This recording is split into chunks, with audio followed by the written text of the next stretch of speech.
করো? প্রশাসন তোমরা কি করো?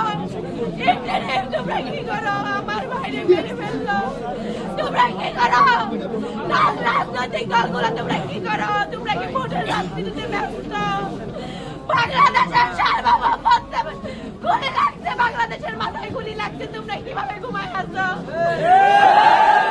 এতদিন হয়ে গেছে আমরা ভাইয়ের খুনি চক্রকে এদিক সেদিক একে থেকে ধরে আপনারা বলতেছেন খুনি, আমরা জানি তারা খুনি না। এর সাথে এর ফ্যামিলি এর বোন এগুলা খুনি না, খুনি খুনি চক্র যারা প্ল্যান করছে, যারা আশ্রয় দিচ্ছে, খুনির সাথে যুক্ত থাকা মেনে নিবে না। নারায়ণ থাকবে।